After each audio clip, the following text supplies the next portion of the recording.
The Mac Observers, Mac Geek Gab, episode 823 for Monday, July 6th, 2020.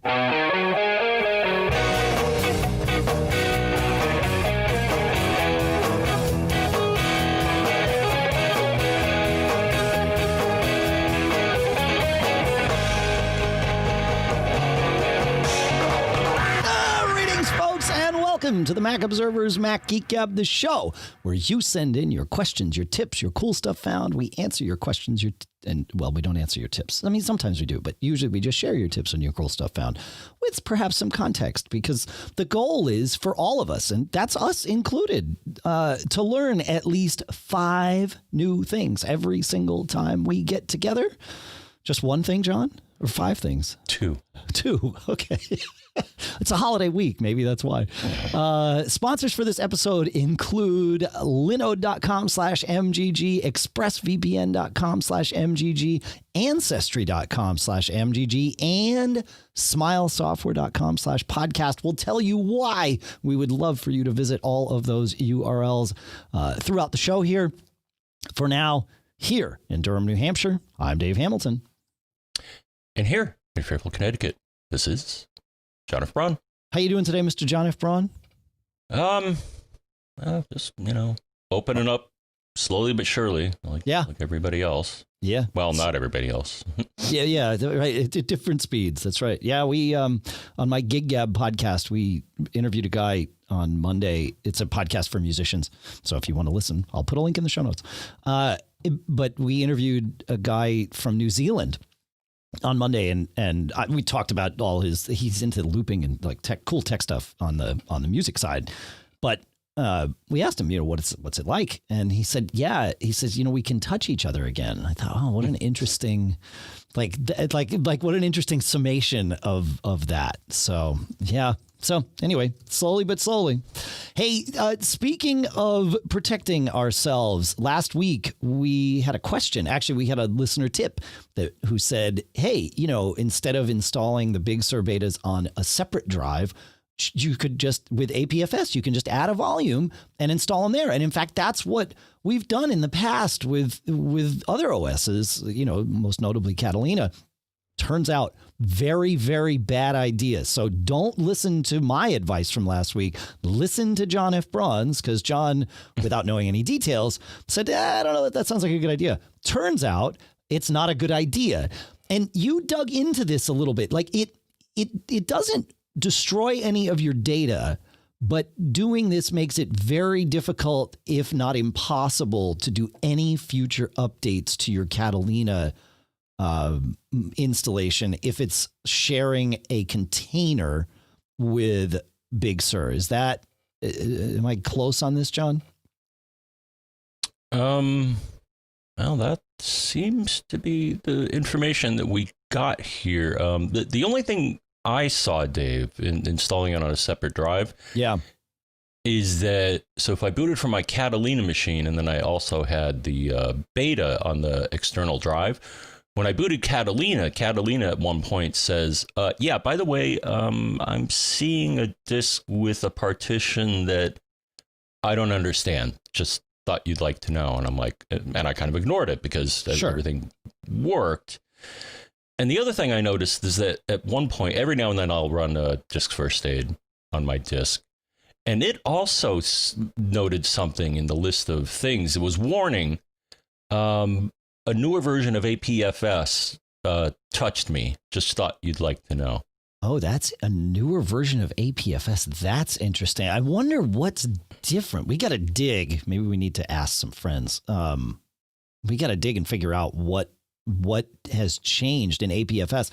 I know, it could well be that Time Machine in Big Sur now, at least in the betas, and I would presume this feature would hold over, now works to back up to APFS partitions, because in the release versions of macOS, it has only been, including Catalina, it can only back up to HFS+. It can back up from an APFS partition, but it needs to go to HFS+. So, but even that's kind of weird.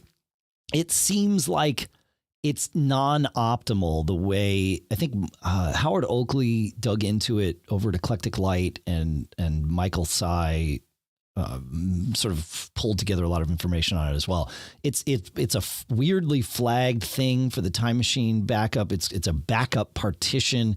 It can't use hard links because those don't exist. And so there's this weird, almost feels like a workaround, which of course Time Machine, the way it did it initially, was also a workaround in HFS Plus. So I'm curious what Apple's future vision of Time Machine is to volumes like that. So, but anyway, yeah, there you go. So, yeah, so don't install Big Sur on the same container. So, somebody wrote in and asked, look, can I install it on a different partition on the same drive? And the answer is that turns out to be safer, but it's really weird on APFS creating a different partition. In fact, you have to really force disk utility to do that. It will, in most other cases, just say, look, yeah, we're going to create a volume instead, because you don't actually want another partition. So if you know what you're doing and you can force it into partition mode, then sure. But otherwise, separate drive when presumably this issue will continue while the public beta comes out, but we don't know. This could just be a first developer beta thing, and then maybe it goes away. But anyway, there you go. Any more thoughts on that before we get to some questions, John? About we get some iCloud issues today. Yeah. All right, cool. Larry starts us off and says, my iPhone 7 Plus seems to be unable to send photos in iMessage. My wife was sitting right next to me and sent me a picture and said it was loading, but a long wait time, then it times out. Previously, he says, I attempted to send a couple of pictures to a friend and they were not deliverable. Although I can call Verizon, he says, I'm wondering if there's a setting somewhere in iMessage or elsewhere that's prompting this bad behavior. So this is one of those things, John, as this came in, I started racking my brain. Like, what would cause this? If you can send iMessages, why couldn't you then also just like an iMessage is an iMessage? I thought, well, okay. And maybe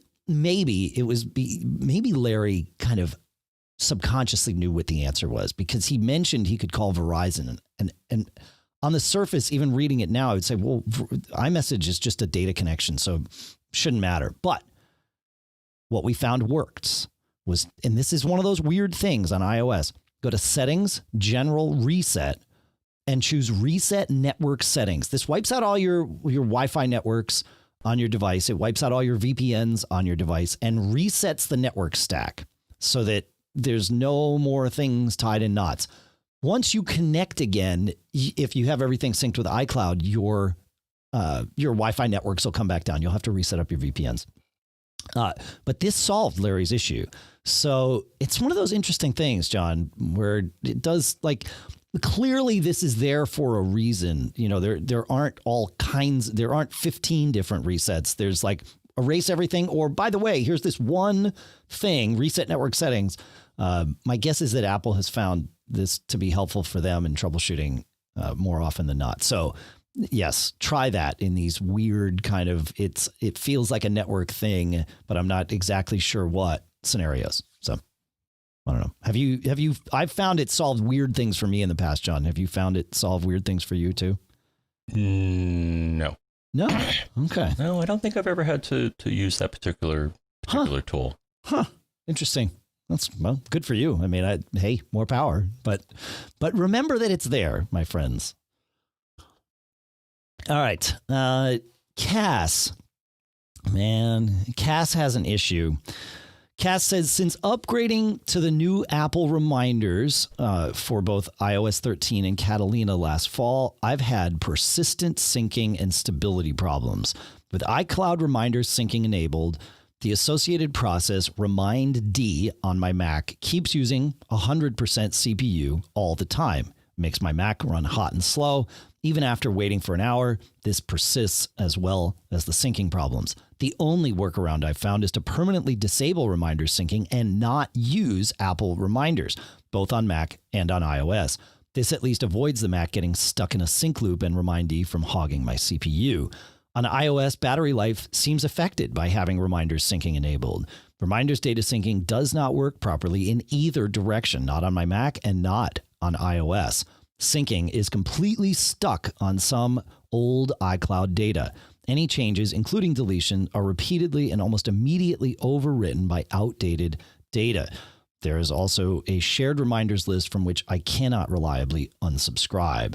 Using the iCloud.com web interface, I've also been unable to flush out the old data reliably or unsubscribe from the shared lists. Web searching has turned up only a few mentions of this problem, so it does not seem to be widespread. They suggested turning it on and off again, iCloud log out and log in, turning reminders syncing on and off. I tried this, he says, but it did not change anything, even after repeated tries. I found one mention where the problem did not persist if an empty new iCloud account was used, pointing in the direction of something being faulty about one's iCloud account. And he lists all of the things he tried, including a safe boot and force quitting this process and all of this. So and I will say that in troubleshooting this, John, I now have this problem. So I think it's more widespread than we might think. Back in the fall, iCloud has always allowed two ways of accessing your calendars and therefore also your reminders. Number one is through whatever syncing mechanism iCloud uses. Also, you can use the publicly, web standard CalDAV protocol, which was developed by Apple. It was actually one guy, this guy Red Dutta, led the team. But anyway, it was a standard, but it is a standard now. And as with standards, everybody implements it a little bit differently, but that's how that goes. When they changed to the new reminders paradigm in the fall, which allowed some new features to be used and all of that, they sort of broke the connection there. So while you can still sync with Apple's servers using CalDAV, whatever you're doing there does not match to what iCloud syncs. So it's almost like you can store two completely different sets of data that are never shared on Apple's servers anymore. But in that transition, some things were left on one side and some things were left on the other. And it appears some things were left in the middle. And it's this middle stuff that seems to be the problem, because I primarily use BusyCal to do all of my calendaring, and it will read from your local reminders database. If you want to use Apple's reminders, but it's limited. You can't do recurring things the way that you would want. So I've just stuck with CalDAV over there. But that means I cannot use the reminders app to see that same data. And I'm okay with that. That's fine. When that split happened, now I have new data on the reminders side, and turning on reminders syncing started causing this exact problem. In fact, before we recorded the show, I noticed that this computer here in the studio also had the RemindD process running at 100%. And I thought, well, recording audio and video and streaming video and all that stuff, maybe not the best thing. So I just turned off. I went into iCloud settings and turned it off. What we have found, though, Cas has gotten to the other side of this, which is good. What he found was that you have to let reminders syncing turn itself on. And then if you add a new list on your Mac, that will surface all of this data that was in the middle. So when you add this new list, suddenly you might get like 5 other lists to appear, which is weird, but hey, that's how it goes. And then you can't just delete those lists. You have to go into those lists and delete the contents. So select all of the reminders in each list, delete them, then you can go and delete the list. And then the next time you add a new list, it won't come back. So it's this is a mess. This is not what users should have to do, but it is what we have to do, at least until Apple can solve this problem. And I don't know what their solution looks like. Unfortunately, the only thing you can do on iCloud.com with reminders, John, is see your existing lists and manipulate them, but you cannot add a new list on iCloud.com. So I can't tell whether these, middle lists exist.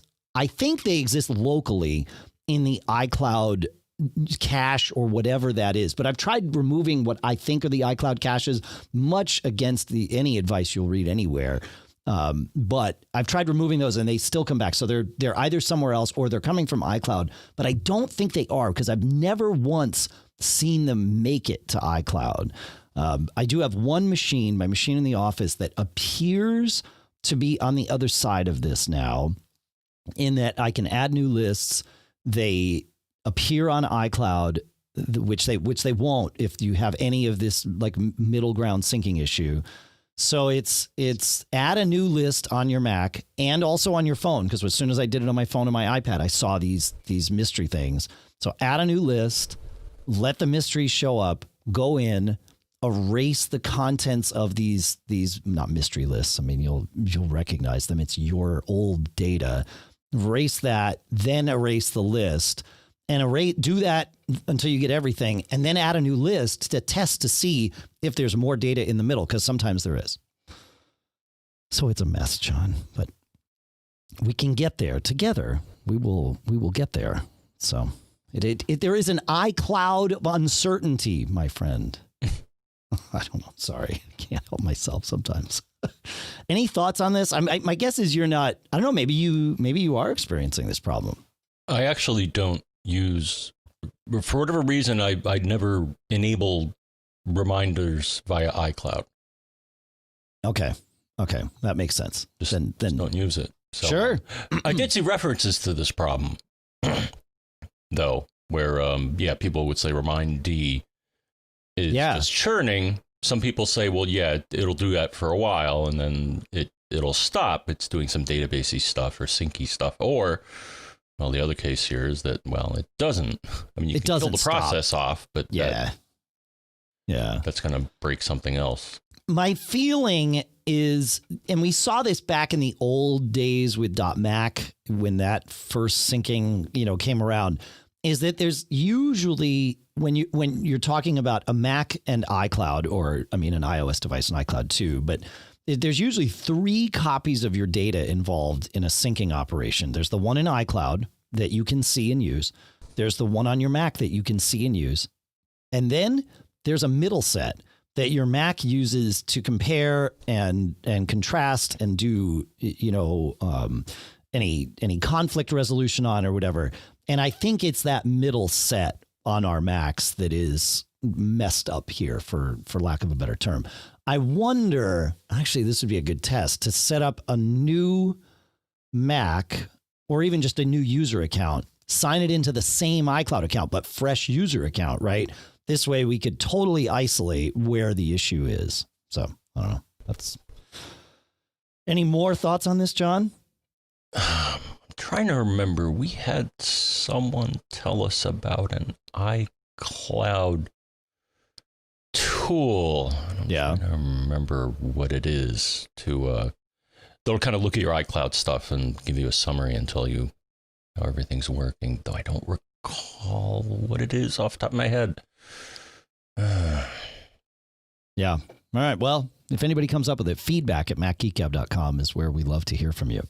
Yep. You heard them right, folks. Feedback at macgeekgab.com. No, it is. It's feedback at macgeekgab.com, unless you happen to be here at live.macgeekgab.com when we're recording the show, because then you could be like Kiwi Graham, who just asked, I thought BusyCal works okay with the new reminders. So it does. You can, if you have reminders on your Mac in iCloud, BusyCal will see them.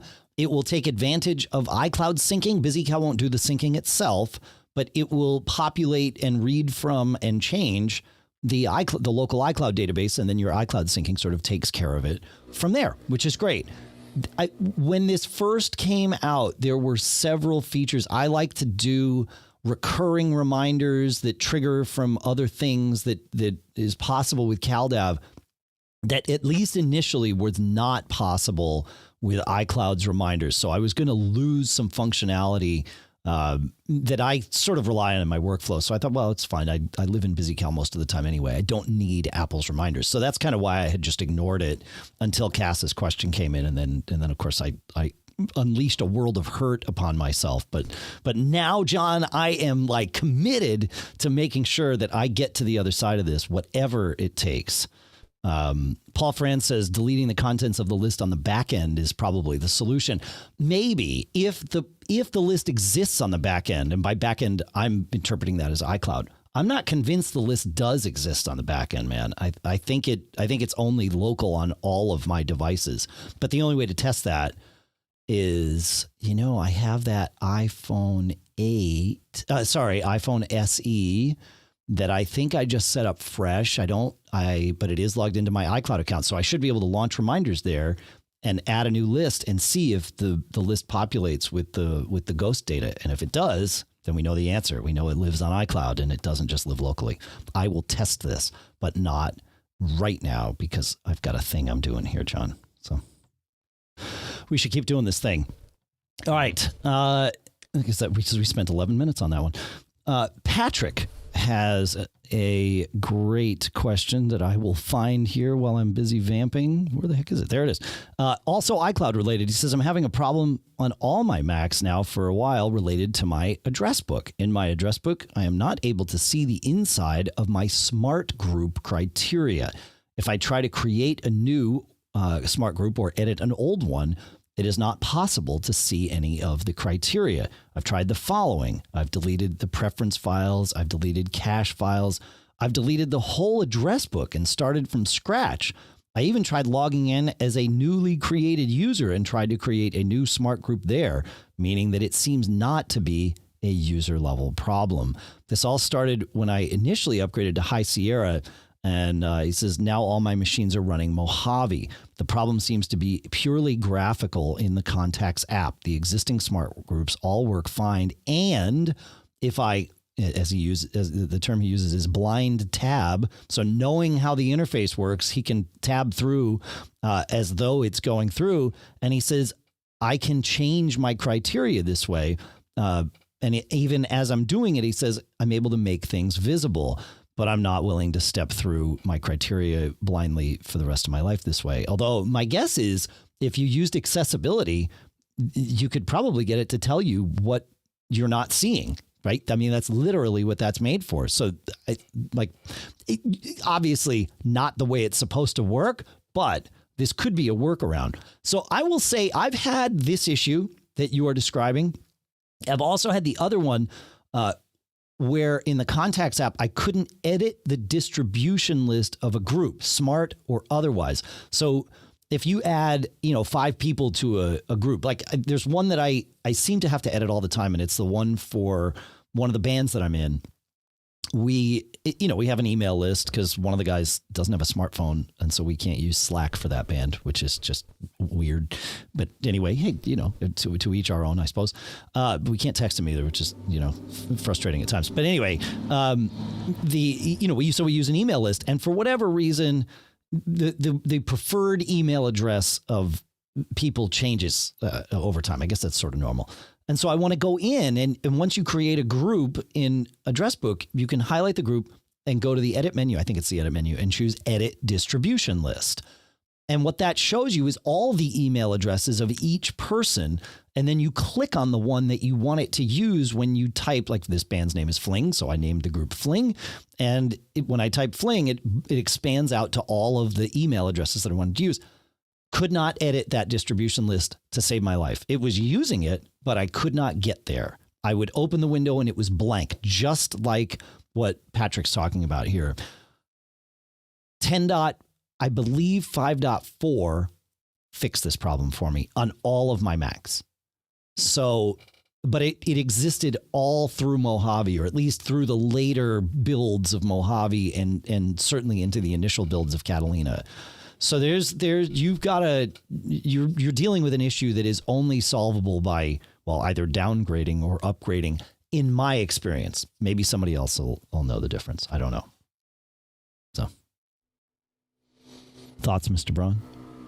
No.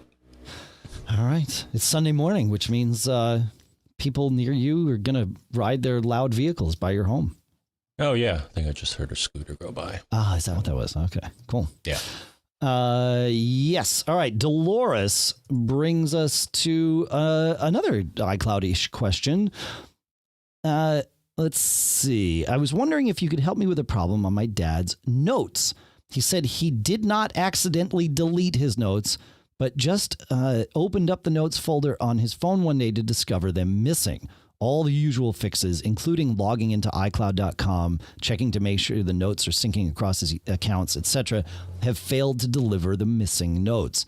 I've never heard of this happening before. My dad is not tech savvy, but I know he wouldn't have intentionally deleted tons of notes that he relies on every day. I've been investigating and trying new ideas as I come across them, but so far, no luck. The only thing I can say for sure is that his iCloud storage was full for months before this happened. He has since bought more space, but obviously that didn't solve the problem. So, yeah, I mean, we'll never know how they got deleted. Could have been user error, could have been some fluke, but I've heard of no such flukes, but there are third-party apps that can read and write to your notes database if you give them permission. So maybe one of those kind of wipe things out. The only thing to do at this point, I think, but I'm always open to learning at least a new thing, sometimes 5, is to restore from a backup. If they're gone on iCloud as well as all your devices, that means it's not a syncing problem or anything like that. It means they were removed, right? Apple might be able to help restore these on iCloud, which obviously would be ideal. I would call them quickly because deleted data tends to have an expiration date. iCloud offers automatic restores and user prompted restores of several things, but Notes isn't among them. But if you go to your... It kind of is. Oh, tell me. Well, okay. If you go to the... they may have been deleted. The good news is that, I'm running the Notes application now.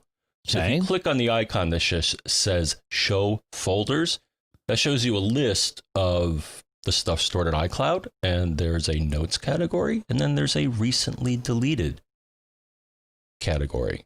So Notes itself retains deleted notes for a certain amount of time. Interesting. So look there. So you may have not intentionally deleted, but one of the features, if you have your note space in iCloud, is that it has a memory. Interesting. And I think as you pointed out, iCloud also. So if you go to iCloud on the web and you go to account settings, let me look here. In the lower left-hand corner of that screen is Restore Files, Restore Contacts, Restore Calendars and Reminders, and Restore Bookmarks, but not Restore Notes. Right. Because the feature is kind of built into Notes. Now, the other thing is that you can say Restore Files, and then it'll give you a list of recently deleted iCloud files. Now, I don't know if... though I don't think that's the right way to do this. Okay.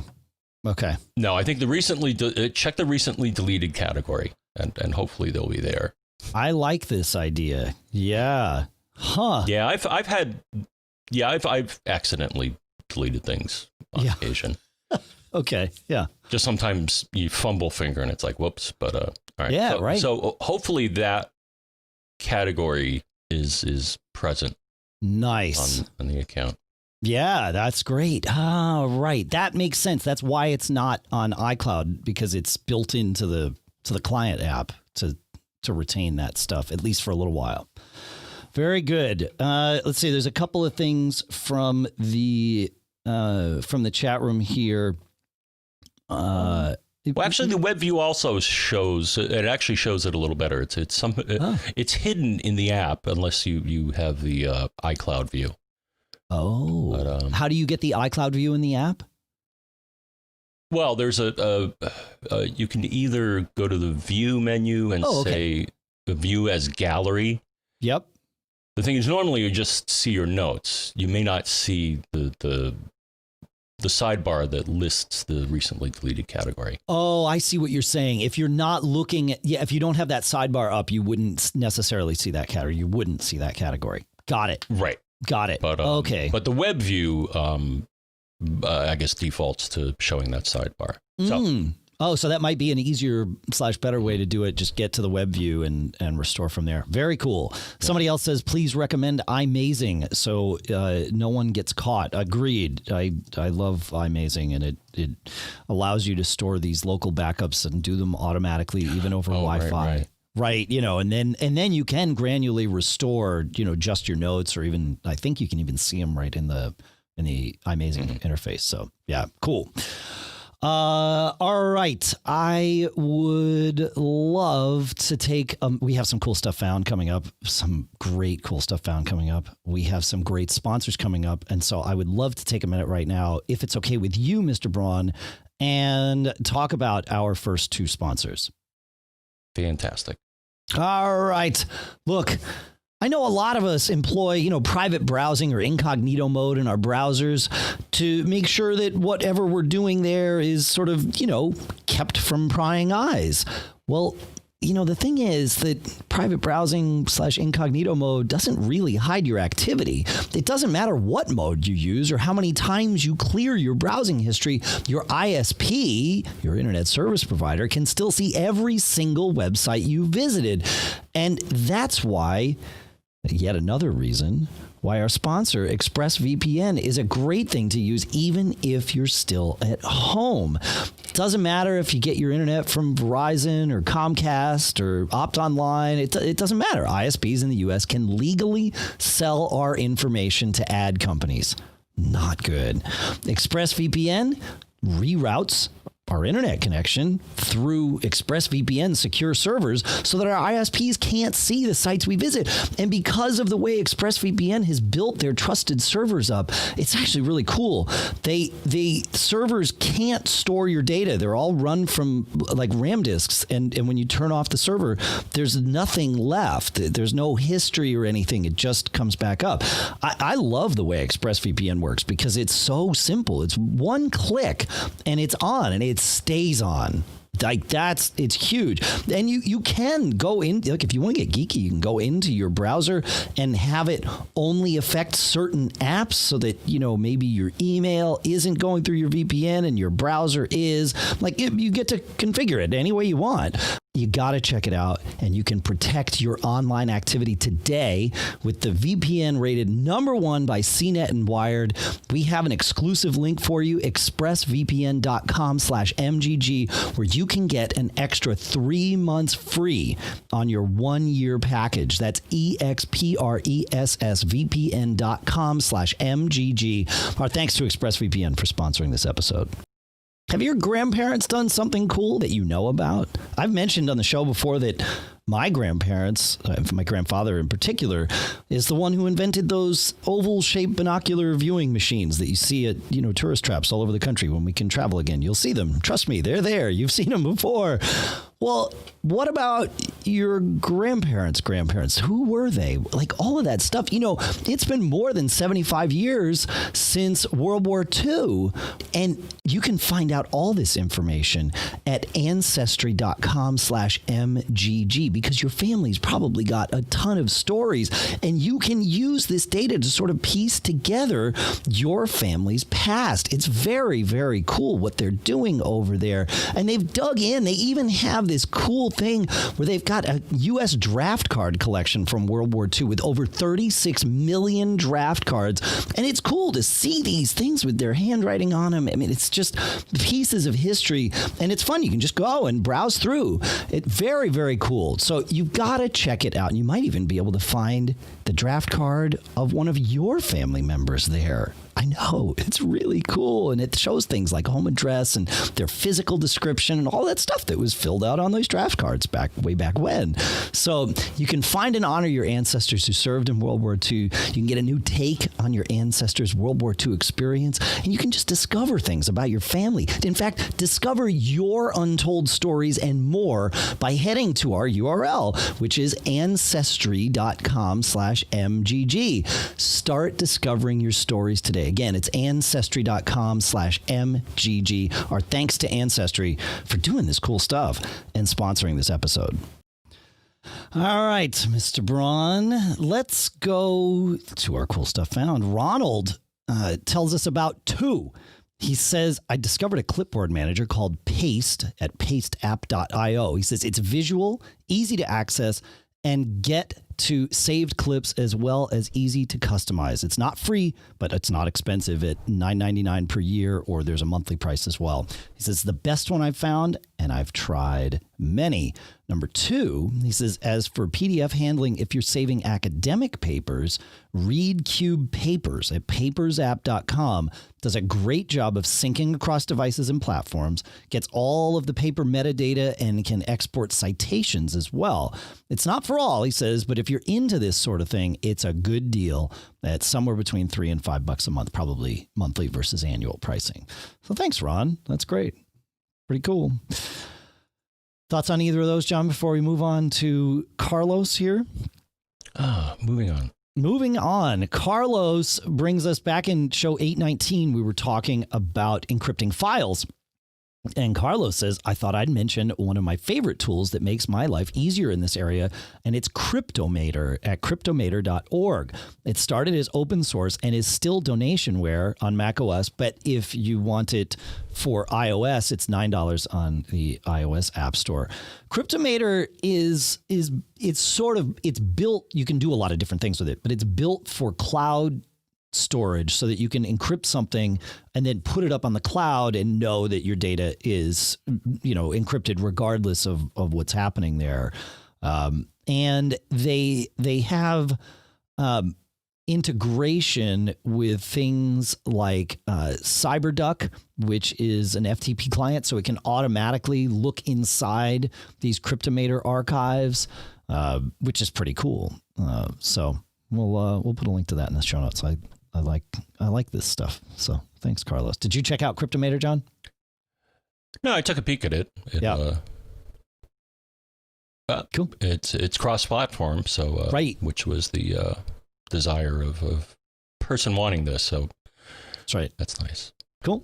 You want to take us to a new thing you found this week? Yeah. So we got well, if you either run the Fing Desktop, you may have gotten a notification that, hey, they just came out with version 2.0, which is really neat.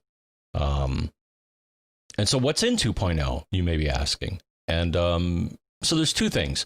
So one is they include a bunch of free tools that you can probably find elsewhere, but hey, it's nice to have them in here too. So ping, port scan, DNS lookup, traceroute, wake on LAN, DHCP discovery, and a Wi-Fi scan. So they're in there. And then they have some premium features. I wonder where they got that idea from.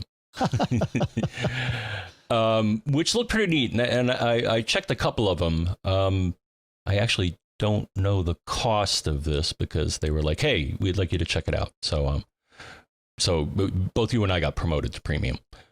So we're like double premium now, right? I mean, but here we go. So they offer, let's see, a router vulnerability scan to check and close ports left by game consoles, etc. And I actually did try this feature, and sure enough, it showed some ports open from the UPnP thing.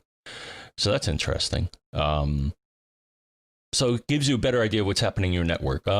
Network intrusion detection, another premium feature where you'll get alerts and notifications when weird devices join your network.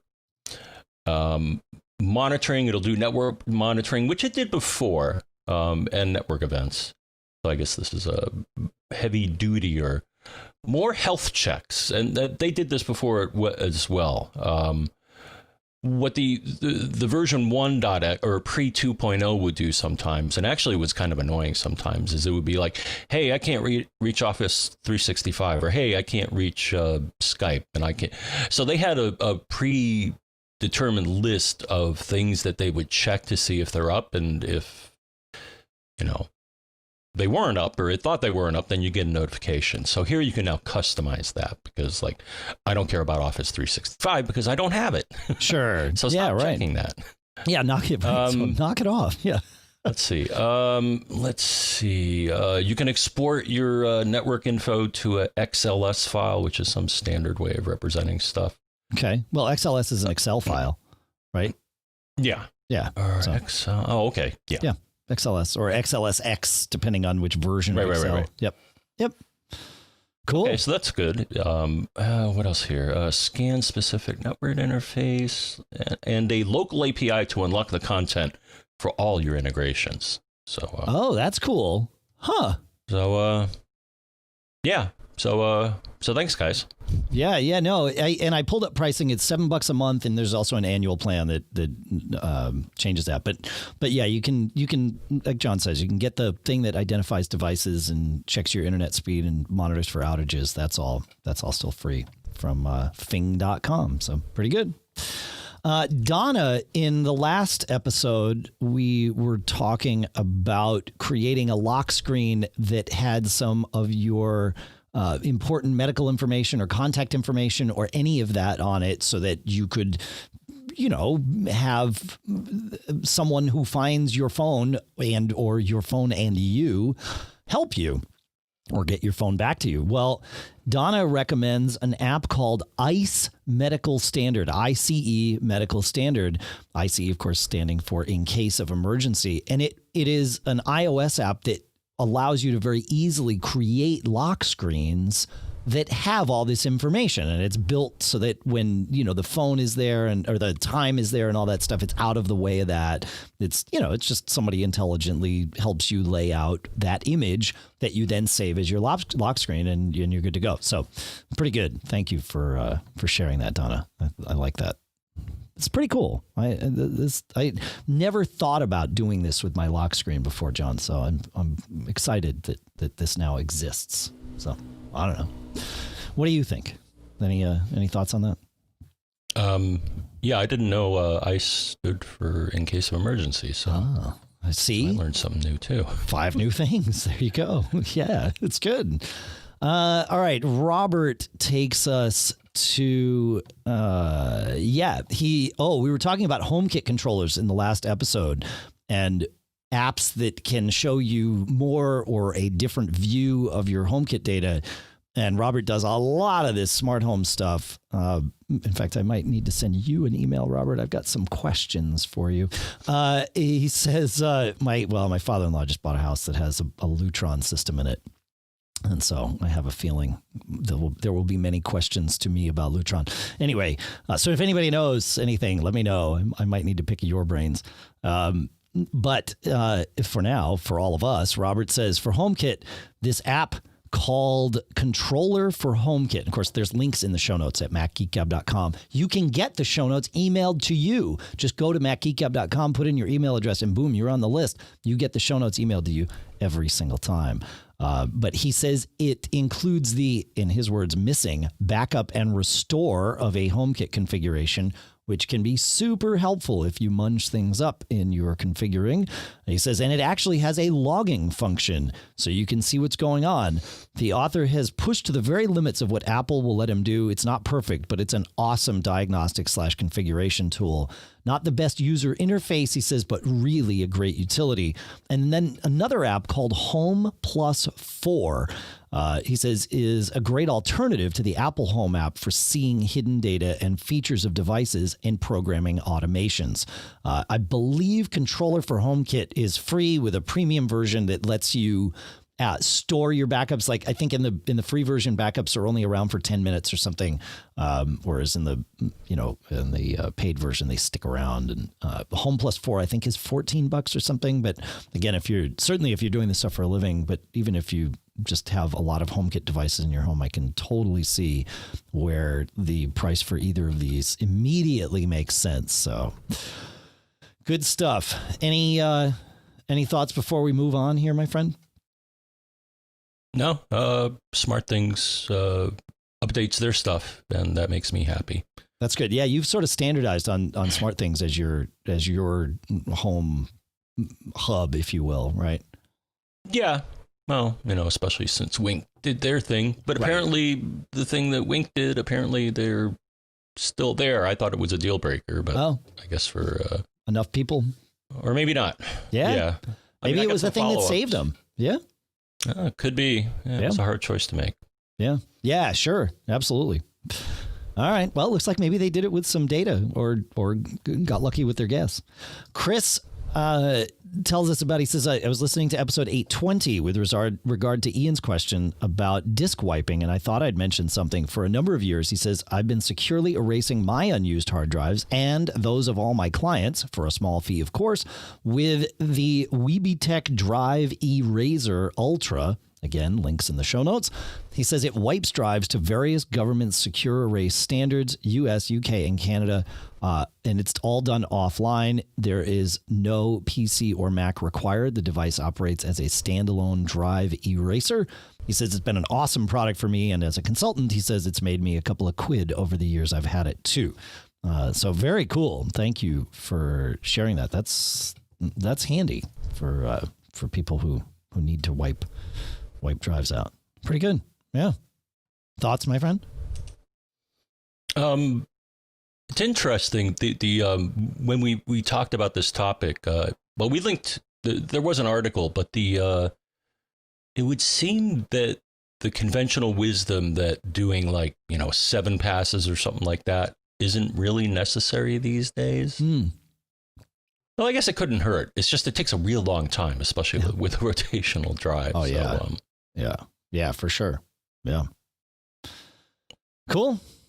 All right. What did you find? I've been playing around with the new Samsung T7 portable SSD. It's their USB-C based drive. They say it tests up to 1,000 megabytes per second in either direction. My tests have gotten it up pretty close to that. 800 writes and 880 reads were the fastest I was able to get out of it, which is great. And it's bus powered, works great from my laptop. No problems there or anything. In fact, that's where I got the fastest speeds, believe it or not, on my MacBook Air, as opposed to the iMac here in the studio, where actually I got things a little slower. But I've got other stuff on the Thunderbolt bus here, so I don't really count that against anyone. There might be reasons for that are outside of anyone's control but mine. But yeah, I tested it. And it in lightweight. Portable. It's got it comes with a cable, but it's got a port on it. It doesn't have the cable baked into the enclosure, which some drives do.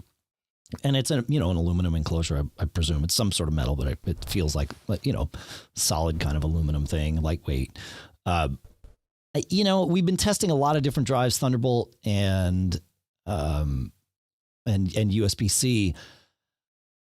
Thunderbolt drives are great because you can get that, especially if you've got an NVMe drive, you can get up to, 2,500 megabytes a second or something on a single drive, which is awesome. But it comes with power requirements. It comes with the fact that it ends the bus.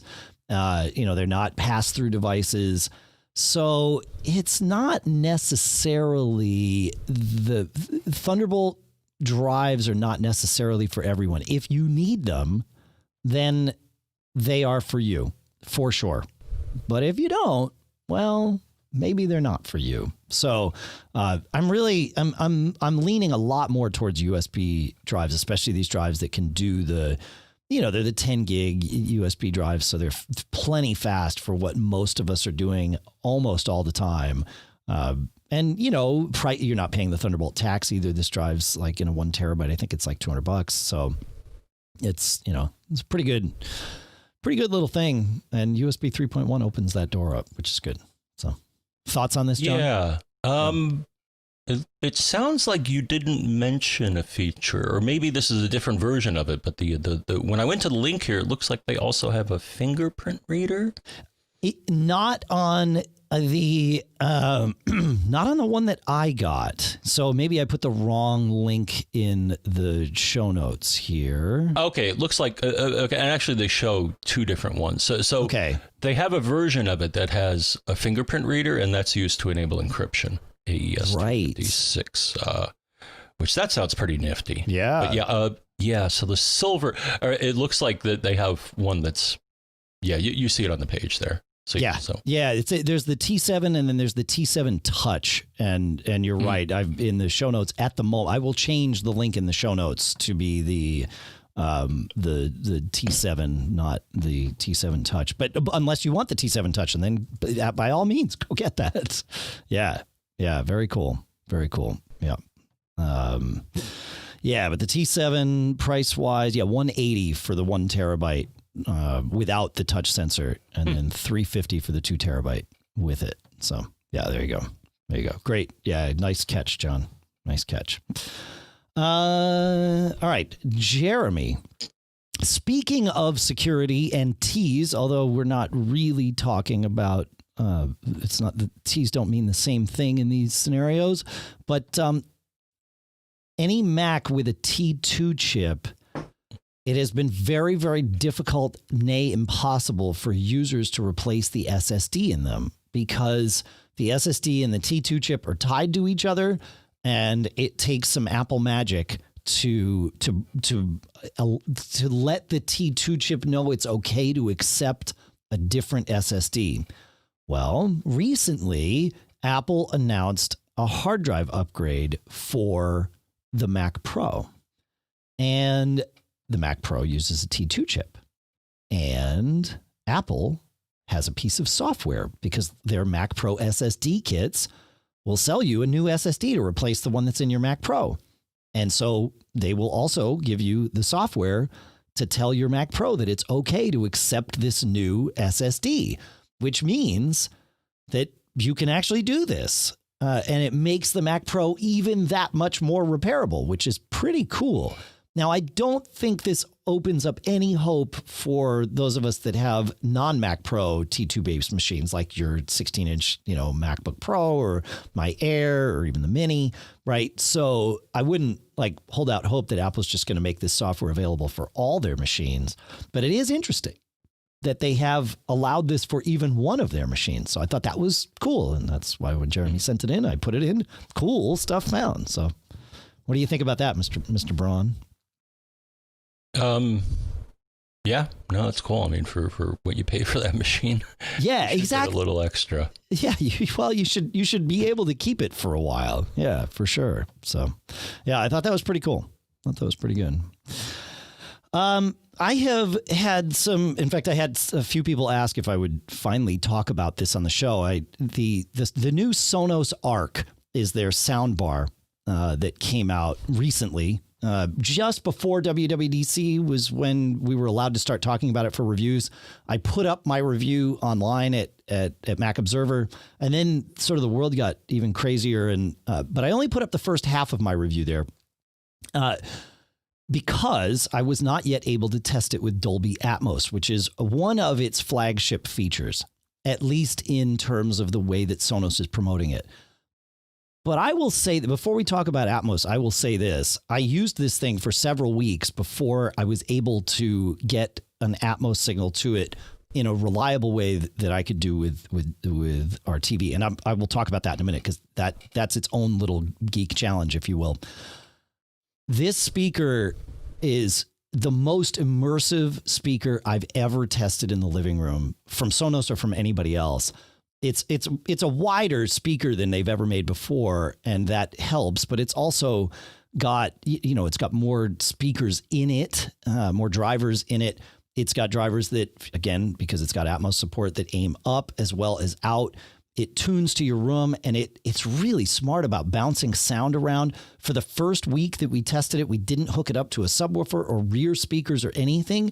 And we never missed having those, despite having had them, the day before. They did a really nice job with this speaker. It's not inexpensive. It is their pro level, or their premium level, I should say, not pro level. But because you don't need to be a pro to install this. It's just like any other Sonos speaker. You sort of plug it in and you're done. But it's $800, $799 US. Really wide sound stage. Our living room has us sitting about 15 feet back from the TV. which is quite a ways back. And so some sound bars, by the time the sound gets to us, it just feels like this, monotunnel thing. Not at all the case with the Sonos Arc. It really kind of surrounded us with sound, even though it was all coming from straight in front of us. Clear sound, full, rich low end without a subwoofer. It sounds even better with a subwoofer, of course. And the surround gets even better when you have rear speakers behind you, but really immersive. And, nowadays we're watching a lot of stuff at home that we would otherwise be going out to see. The additional expense of a premium soundbar like this kind of makes a lot of sense. So I've been loving this thing. It really is my favorite speaker we've ever had in the living room, and we're blessed. We get to test a lot of different things. So there you go. And they are leaving the Beam which is its predecessor. I don't want to say wasn't their first soundbar, but it's their predecessor, or the Arc's predecessor. They're leaving the Beam in the product line as the sort of entry level one. And I'll say that Beam has served our living room very, very well for several years. So no complaints at all. This is most definitely a step up. Now, John, where it gets interesting is Dolby Atmos. I will cut to the chase because I'm going to wind up talking about a couple other products here and say that, yes, with Atmos support, the Arc certainly delivers that Atmos experience with sound bouncing above you and all of that. But quite frankly, the difference is subtle because the Arc is doing so much work that even with a 5.1 signal, it's still trying its best to extract out things that it thinks should, bounce around and create that immersion. That the difference between an Atmos signal and a 5.1 signal, it's there for sure. And if you're watching the right movie, like Hitman's Bodyguard was awesome with, because there's so many car chase scenes and crazy things like that. Like things like that, you will get there. But even if you don't or can't get Atmos to this thing, and it's a trick right now, you're still going to get the experience of that immersion in the Sonos Arc. So now, in terms of getting Atmos to a device like this, it's got an HDMI eARC input. And what that means is it's getting its sound from an audio return channel. That's what ARC stands for in HDMI land, audio return channel. You need a switch box that is capable of sending Atmos sound, which is 7.1, 7 regular speakers, 0.1 subwoofer. That's what that means. 5.1 means 5 regular speakers. That'd be center to left, right, and then rear, left, and right. That's 5. And then the sub is 0.1. With Atmos, you're adding the up and down speakers. I think that's what it adds. Or maybe it's 2 ups. I can't remember.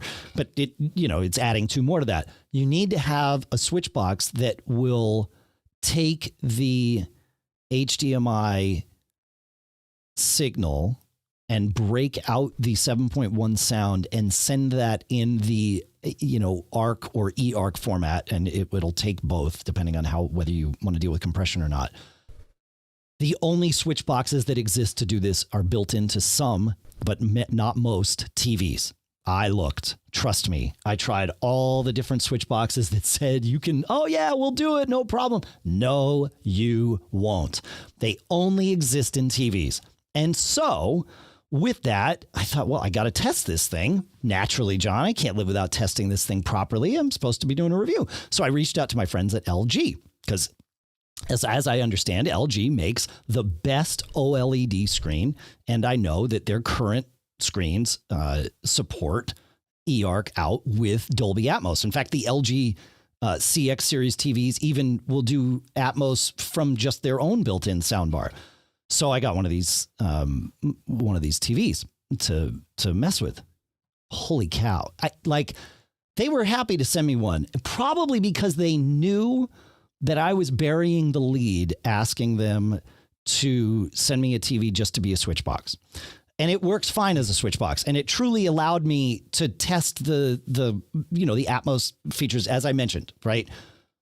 But this TV is the perfect TV for us Apple people, John. And I really didn't even know this until I opened the door. And I need to talk to the folks at LG and ask them, like, did you know that I was going to find all these other features? Like, you didn't tell me about these. This was interesting. Setup was easy. We hooked up Ethernet, but we could have easily hooked up Wi-Fi.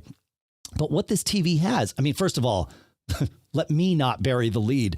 That OLED screen, John, this is only a review unit, but there is no way my family's going to let me not have this TV in our living room. We get the 65-inch. We have a 60 Pro. I mean, we've seen OLED on our iPhones 10 and all of that, right? And 11 Pro and the 10 Max and all of those. It really makes a difference on the big screen. And the pricing has come down. Like this 65-inch screen is just a little over $2,000. So it's not, it's not like it's not like 5 years ago when it was, you're going to spend five figures on on an OLED screen. So it's totally within, the realm of reasonability for what you're getting. So you are getting this screen and the black's on it because it can turn the pixels off. So black is off. It's truly black. I think that's the key with OLED, I think, is that the contrast ratio, I think that figure. Yeah. And that,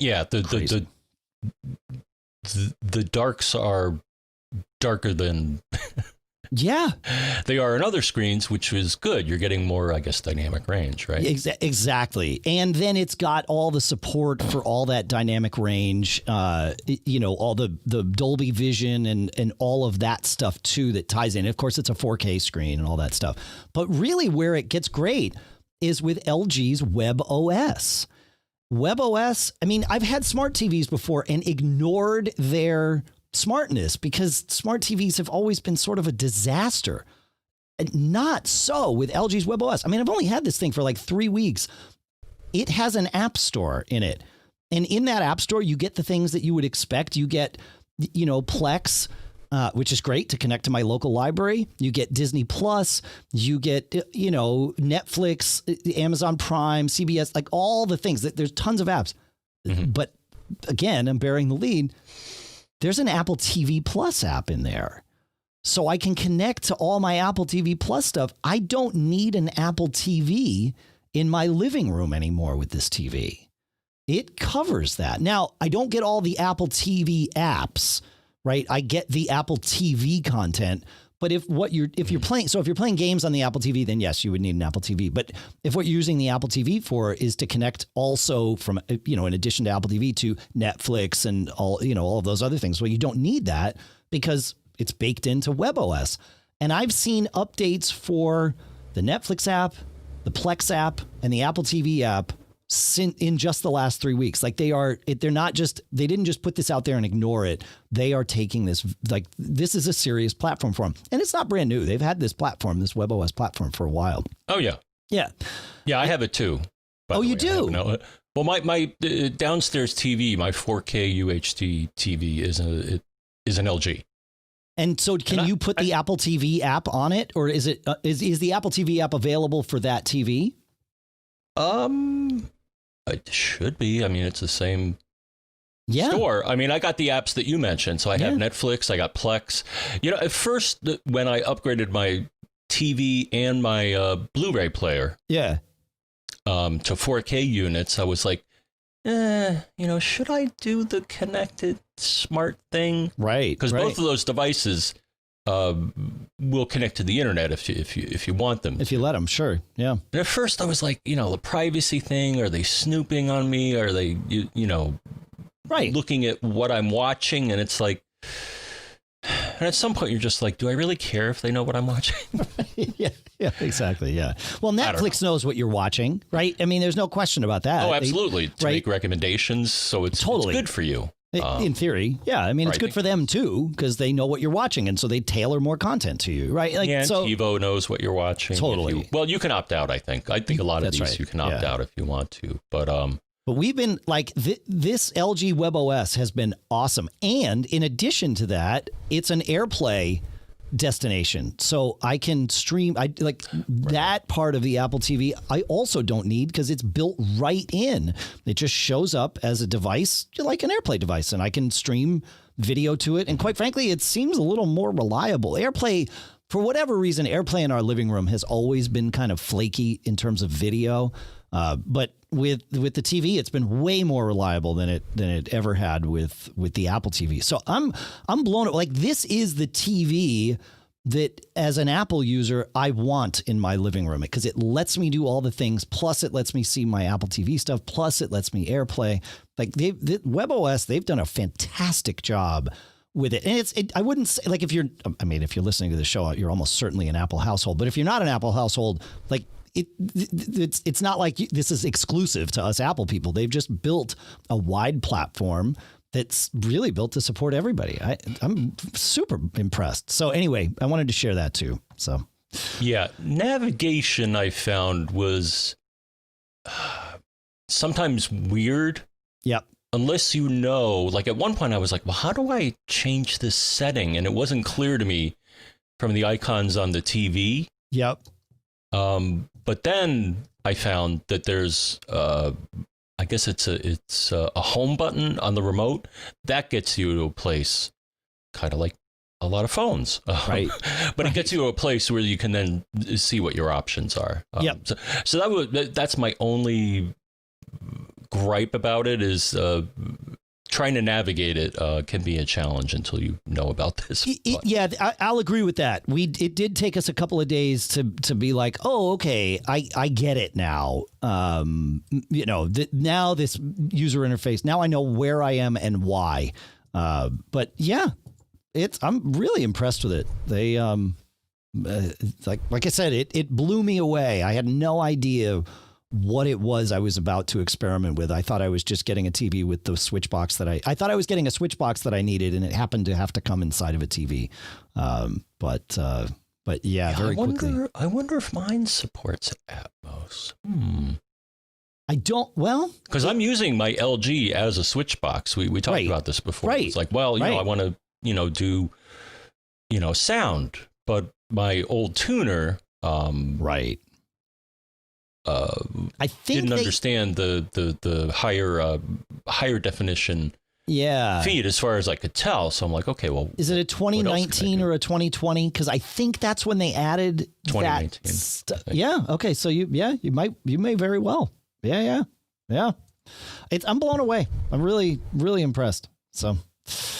All right, we have some more questions to get to. Thankfully, we have the time to do that. First, though, what I want to do is talk about our next two sponsors, if that's all right with you, my friend.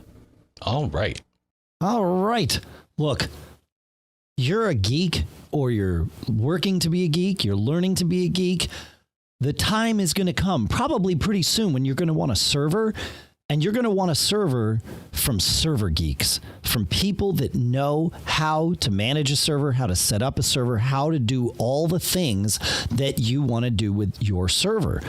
Sometimes you're going to want to get geeky, but that might not be the case right out of the gate. And that's why Linode, our sponsor here, is a great place to start, because they know that sometimes you want to be geeky and sometimes you just want them to be geeky. So you can use their cloud manager so that you can just set up your server without ever seeing a command line, or you can start it right from the command line. Their pricing is fantastic. They understand that not everybody needs all of the CPU speed, but they do know that everybody wants SSD drive speeds. You don't want that slowing you down, so they give that to everybody, even on their $5 a month Linode servers. That's right, you can get started for just $5 a month. And their customer support department, if you need any help, is a no-tiered customer support department. You get best in class first response resolution from them. So you got to check this out. And it gets even better because we have a deal for you. Just use our link, linode.com/MGG, to get signed up, and you get a $20 credit instantly added to your account. Yep, you can use it for up to 4 months of a Linode server, or apply it any way you want. Linode.com/MGG. Our thanks to Linode for sponsoring this episode. When was the last time you opened a PDF? It was probably earlier today or maybe yesterday, right? Well, you don't just want to open PDFs. You want to be able to manipulate them. You want to be able to make these PDFs do what you need them to do for you. And that could be changing some things, redacting some things, adding some things. This is why you want PDFpen and PDFpen Pro 12 and now 12.1, because they have arrived. Our sponsor, Smile, of course, makes PDFpen, and really it is the ultimate tool for editing PDFs on the Mac. And now they've added some features, including page label support in multiple formats for documents. Pro users can go a step further with the ability to add or edit page labels, and those are added to the features that were already in PDFpen 12, including that cool magnifier window to zoom in on a document and even zoom across documents. Very, very cool. You got to experience it. Customizable compression settings so that you get exactly the size that you want with the quality of the PDF that you want. And they've got some stationery with new paper colors, custom page designs, and of course, all the features that we've known and loved in PDFpen for a long time, including one of my favorites, which is the ability to bulk redact text. So, it's sending tax forms around. It's weird that it's July and it's that time of the year, but it is that time of the year. Well, you might not want your tax ID on everything. You can just use PDFpen to find and redact in bulk all your social security numbers and tax IDs and things like that. So go check it out. Go to smilesoftware.com/podcast. And our thanks to Smile and PDFpen for sponsoring this episode. All right. Ron has a question for us, John. Can we answer Ron's question? I think you're muted, but I'll take that as a yes. Ron, I don't think it's me. I think it's you. Yep. Yeah. Okay. Ron says a vexing issue after one of the recent updates, especially with Microsoft and Adobe apps, is the annoying verifying dialog. And this is the one that comes up. It's got it's a modal dialog, which means it just sits in front of everything, and it is a house with a combination lock on it. It looks like. And it says verifying and then whatever the app is, and you get a progress bar, and you could cancel it, but then you're also, I think, canceling the launch of the app, but I might not be right about that. But anyway, he says it's happening with so many apps. It's ridiculous. What can I do about this? So I've seen this before. Certainly I've seen it when I launch an app for the first time, and I've also seen it where apps recur more than they should. And I've solved this in the past, John, by using Onyx, and I've sort of let it do everything. But the parts that I think are the answer here are the either rebuilding the launch services database or also the DYLD shared cache, maybe the XPC cache. But one of those three, to me, seems like the thing where this is stored, and it has solved it for me. Rebuilding at least those three. Have you experienced this, and do you have any better ideas? I've run into this with some of my App Store apps. Okay. And sometimes it'll come up and say, oh, well, this app was purchased with a different iCloud account, or I need your credentials again. So it's doing some integrity checking. Right. I think when I've had this happen, and it would get through the verifying step, but then it would repeat the verifying step. Sometimes I found deleting the app and reinstalling interesting. it. So it has solved it for me when I've had this happen, but it doesn't happen too often. Huh. Yeah. Okay. Yeah. Interesting. All right. Well, hopefully one of those takes care of it. So, Bill has he asks, he says, today I signed up for a trial Apple Music subscription. The first time I opened the music app on my iMac running 10.15.5, I got a message asking me if I wanted to merge my music libraries. I chose no at the time, as I want to know more about the pros and cons of merging my libraries. I also found that there was a web page from Apple which gave me a support page that gave me some information on this. He says, I have some questions as I don't want to merge. I don't want the merge to screw up the music library on my iMac, which is 75% songs I ripped from my own CDs and 25% iTunes purchases. He says, I'm far more concerned about the 75% than the 25, obviously. He says, my library is currently manually synced between my iMac, iPhone, and iPad. So what additional benefit will there be if I merge? I do also have a MacBook Pro, but it also has the same music thanks to home sharing. I've stopped buying CDs and now only buy from iTunes or Apple Music. Do they still call it iTunes? I think. Yeah, I don't know. It gets so confusing that I can easily download to the MacBook Pro. He says consistent playlists is touted as yet another feature. However, all devices other than my MacBook Pro have the same playlists anyway. In reality, I hardly ever listen to music on my MacBook Pro. I know that I can create Apple playlists there. Will they automatically appear on all devices, even if I don't merge my libraries? And he says there's a warning that came with this that concerns me. He says, the warning says, if you choose to replace the music library on your iPhone, iPad, or iPod Touch, the music files on this device are deleted. The original files are kept on the Mac you previously synced them from, and iTunes Store purchases are always available to download again. He says the bullet about matching music on the above referenced webpage also has me concerned. And I believe I can download songs from Apple Music to play offline when streaming isn't available. Is it safe to assume that they disappear when I cancel my Apple Music subscription? So these are great questions. The first thing that I'd recommend to you or anybody that's doing anything with merging libraries, or really if you have a library you care about, even if you're not planning on doing a merge, is make regular backups of that music library. I have mine backup, I think it's twice a week. So that it syncs, and then it's like my backup is that I copy my music library to my Synology disk station, and from there it's available to my Sonos system locally, and also to my Plex and all of that. So it's all sort of there, which is great. So do that, and yeah. So I have a tip to share at the end of all this.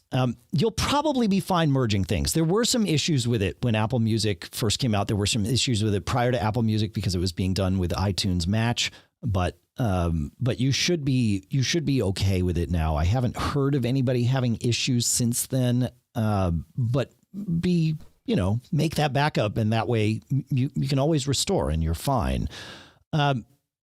I enjoy the freedom of being able to add music to playlists that when I'm on remote, like my kids and I build playlists for each other, especially now that, they're back in the house now because of COVID, but with them sort of being off at school and all that stuff, it's kind of a nice way to connect. And so we build playlists, and I'll think of songs, while I'm out and about, and it's nice to be able to kind of do that from my iPhone and then just have it all there.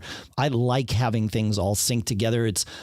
I truly have one music library now, similar to how those of us that use iCloud Photos have one photos library, right? And, and that's a handy thing. A big feature of Apple Music that kind of got missed in all of your questions, Bill, is that you get access to stream all of the music you don't own, right? Like that's a big part of what you're paying for, is the ability to stream basically anything, or certainly anything that is in Apple Music. And that can be great, and even fun for building these playlists and stuff with my kids, because I know they have Apple Music too, because we have a family subscription. So I can put stuff on there that I don't necessarily own, and off it goes. And it's great. Works really, really well. So, yeah, I wouldn't worry about it. And with those songs, if they are able to be streamed offline, if you're, offline for any reason, including on an airplane, but it doesn't matter, wherever you are. I think it's a 30-day timer. Your device has to be able to log in once every 30 days to Apple Music. Otherwise, it expires you, and it just renders those downloaded songs unplayable. They are in a DRM'd format if they're Apple Music songs. If they're your songs that you have synced down from Apple Music, they do not expire. Those are yours. So if you purchased them from iTunes or you ripped them on your own, no problem. So yeah, I think it's a good thing. I don't know. You still use Apple Music, John? I never really did use any of Apple's. No, I got my library, which hasn't changed much, but I have it on the have it on my Synology and then broadcast it using DLNA, I think. Okay. And then play it through the HEOS. Actually, I'm having a problem with my HEOS these days. That's not good. Huh. Yeah, well, they have a special setup. Yeah, I moved it, and when I plugged it in, it didn't join my network. So I'm like, oh, well, let's go through the setup again, and it's having problems connecting to my network. Huh. Maybe Fing doesn't like what it sees happening. Yeah. Huh. The one tip that I came up with is when you're backing up your music library, you want to make sure you back up two things. If you store your music library on your boot drive, you only have one thing to back up, and that is home music. Or if you're pre-Catalina, it's home music iTunes. But if you are storing your library on an external drive, which is what I do, then you want to back up that folder plus a whatever folder you have it stored in on whatever external device. So you just want to make sure you get everything, the data files and the library files. That's important. Now, when I was looking at all this and making sure I had my folder names right, John, because we are in Catalina land and I needed to check my brain, I noticed that I also had a home music iTunes folder still on my machine. And I looked and it had not been updated in a very long time because we're using home music now that we're on Catalina. And that folder had 2 gigs of data in it. Mostly it was iTunes artwork that was cached. So I jettisoned that very happily and freed up 2 gigs of data. So maybe there's a hidden tip here, even for all of us that are already on Apple Music. For anybody storing music with Catalina or using music with Catalina, check that home folder, home music, and see if there's an iTunes folder in there. Go wipe that out. So, all right. Yeah. Okay. We have a couple of tips to share from recent episodes, John. And the first comes in our forums at macgeekgab.com/forums from listener Mike. We were talking about making sure you leave in the last episode about how you should leave your Wi-Fi turned on even on your desktop Macs, even on your Ethernet connected desktop Macs, so that you get the benefits of all of Apple's like handoff and continuity features and Apple Watch unlock and all of that. Well, the one potential issue, and we talked about it in the last episode, was making sure that your Ethernet connection is prioritized higher than your Wi-Fi one, because they're both going to have IP addresses and you want to make sure your traffic is going over Ethernet, even though Wi-Fi is available. Well, Mike tells us, he says, you recommended doing this. He says, however, if you're on a computer that stays put, i.e. non-laptop systems, I would recommend additionally having the Wi-Fi on, but not connected to any network. You'll still get all the continuity features benefit because Wi-Fi is enabled, but without having that extra IP address because you're not connected to any network. You just have the Wi-Fi chip and radio on. And so the way to do this, as Mike details, is to do 2 things. Open up network system preferences. First, uncheck the box that says ask to join new networks, and then go to the advanced screen and uncheck your home Wi-Fi there so that it's not auto joining your home Wi-Fi every time it sees it. And then turn your Wi-Fi off and back on, because you're probably already going to be on your home Wi-Fi. So turn it off and back on. You got to hit apply there. Otherwise, none of these settings take effect. But once you do that, turn it off and back on. And now your Wi-Fi will just sit happily on. I have seen mine, like, I use Bartender on my Mac and I hide the Wi-Fi icon unless it's doing something and then it comes back up. And so I have seen it come back up a couple times because it is doing its like searching for networks, because I didn't uncheck everything. I only unchecked the networks that are local, because I have probably 100 networks in my Wi-Fi list because they're common to all my devices, and I didn't want to uncheck 100 times. I didn't find a way to uncheck in bulk. So that was the only annoyance, is I occasionally see my Wi-Fi icon sort of cycle through. But otherwise, this works perfectly fine. So thank you for that, Mike. It's good. Any thoughts on that one, John, before we move on? No, I'm set up that way. I have Ethernet primary and then Wi-Fi on as well, because I wanted to get the continuity features. Right. But I am getting an IP address, which isn't really a problem. But but it's good to know how to take it a step further if you don't want Exactly. Yeah, exactly. Fighting with each other. Yeah. If you want to just avoid that. I do have one Mac that I just need to replace the cable. It's Lisa's iMac in the house. It's one of those Ethernet cables where the tab broke off, so it can fall out of the back of her Mac Mini. Well, but I just leave Wi-Fi on, and then I have Fing tell me if that, because I have my Fing box on my network, I have it alert me if the Mac Mini at that MAC address, the MAC addresses of the Wi-Fi and Ethernet are different. So I have it alert me if that goes offline, and then I know to just go plug it back in. But really, I should just get a new cable. It needs to be about a 20-foot cable. Or put a new. Come on, you don't have a crimping tool? No, that's true. I do for an RJ45. Okay, yeah, I could do that. Yeah, that's actually a much easier solution. Put a new tip on. Yeah, or a new connector. I've had that too, though, where the plastic ages and it snaps off. Right. Yep. So you're right, though. I should just crimp a new one on. That's a good point. Lastly, or duct tape. Duct tape.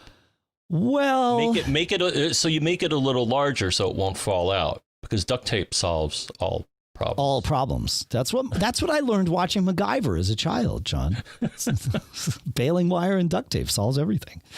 One last thing from listener Lauren is we were talking. I opened the last episode by saying this 5-finger swipe to move between spaces is awesome, and I accidentally did it, and then I had to come back. I was 100% wrong. Well, I was 20% wrong. It's a 4-finger swipe, not a 5-finger swipe. You can set it, though, if you go into System Preferences, Trackpad, More Gestures. The gesture is swipe between full screen apps. And if you don't have any full screen apps open and you swipe, it just brings you to a new space, aka a nice blank, clean desktop.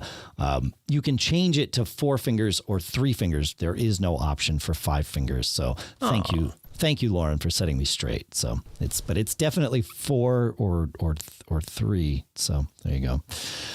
All right. Well, that brings us to the end of this lovely time we've had together here, folks. Thanks for being with us. Thanks for sending in all your questions and your tips and your cool stuff found, and for setting us straight. That's right. We sandwiched this episode with people setting me straight, John. 5 fingers and Big Sur. And then we put a bunch more information in the middle. So I definitely learned at least 2 things. Like, it would be impossible for me to have made it through this episode without that. But actually, I learned a lot more than that. So I feel good on my 5 for the week. So thank you, everyone, for helping me fill my 5. Hopefully, John, you filled your 5 as well. Yeah, you just reminded me it's lunchtime because you said sandwich. I did. I made a sandwich of tips and delicious things. We made a sandwich of the bread was corrections and the middle was an iCloud of uncertainty, wasn't it? Oh, I don't know, man. You got to get me out of here. I think I too need to eat something. Yeah. Thanks so much for everything. Thanks for visiting our sponsors, of course, expressvpn.com/MGG, ancestry.com/MGG, linode.com/MGG, PDFpen at smilesoftware.com/podcast. Thanks to the wonderful folks at CacheFly for providing all the bandwidth to get the show from us to you.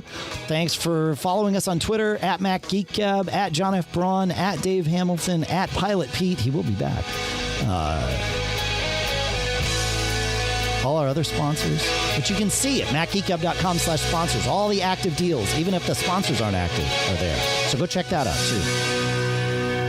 All right, Mr. Braun, I think we've made it all the way through. Is there anything else? Sandwich. Oh, is there anything else? Yes, there is. Not 1, not 2, but 3 things. And the 3 things I have to tell you are: don't get caught. Made up.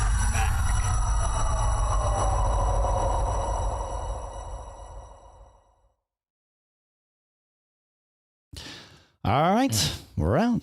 Good.